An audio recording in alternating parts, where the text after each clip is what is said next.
நிச்சயமாக சொல்கிறேன், 7வது முறையும் ஆட்சி அமைத்து ஏற்றங்காணும் அரசா திராவிட முன்னேற்ற கழக அரசு தான் அமையப் போகுது.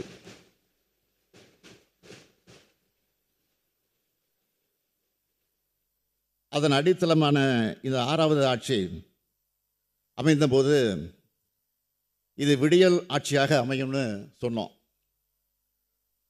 மக்களால் புறக்கணிக்கப்பட்டு இருட்டில் கிடக்கும் எதிர்க்கட்சிகள் விடியல் எங்கன்னு கேட்குறாங்க.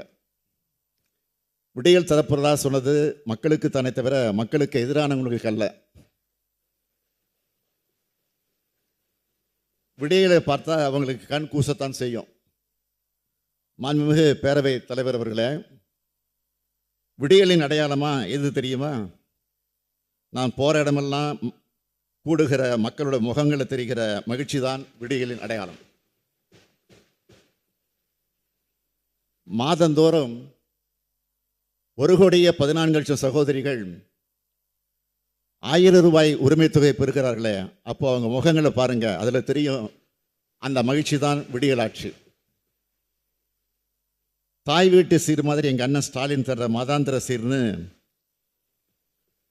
எந்நேரம் தமிழ் சகோதரிகள் மனமகிழ சொல்கிறாங்களே, அதுதான் விடியலின் ஆட்சி.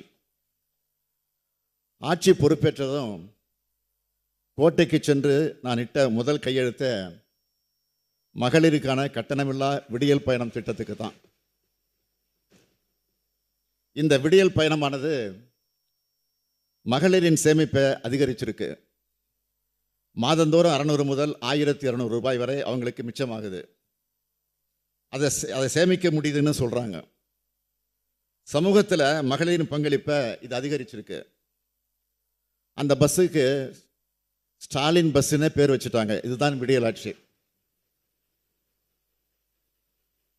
அடுத்து என்னுடைய கனவு திட்டமான நான் முதல்வன் திட்டம்.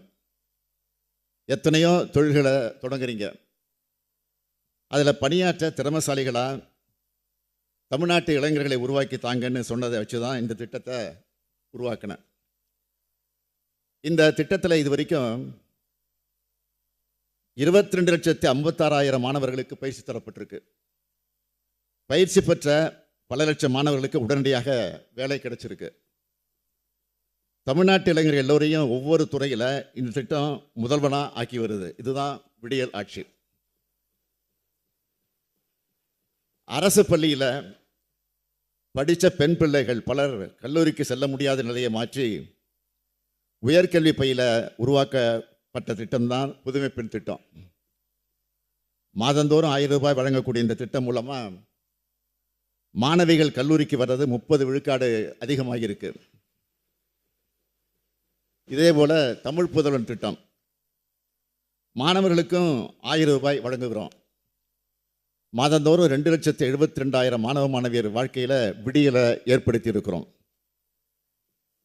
அரசு பள்ளியில் படித்தவங்களுக்கு மட்டும் இல்லை, அரசு உதவி பெறக்கூடிய பள்ளியில் படித்தவங்களுக்கும் புதுமை பெண் திட்டத்தை விரிவுபடுத்தி இருக்கிறோம்.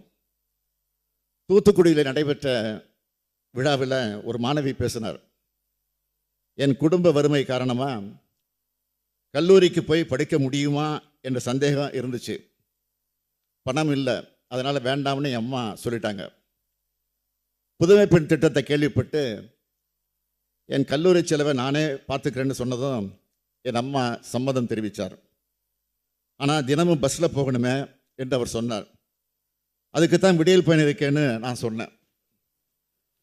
ஆக 2 திட்டங்களையும் பயன்படுத்தி கொண்டு இன்னைக்கு நான் படிச்சுட்டு வரேன். அந்த மாணவி சொன்ன சொற்கள் தான் விடியலுக்கான சாட்சி. அதனால தான் தமிழ்நாடு மாணவ மாணவிகள் என்னை அப்பா அப்பான்னு வாய் நிறைய அழைக்கும் போது அளவில்லா மகிழ்ச்சி அடைகிறேன். உடனுக்குடன் செய்திகளை தெரிந்து கொள்ள சன் நியூஸ் பெல் ஐகானை கிளிக் பண்ணுங்க.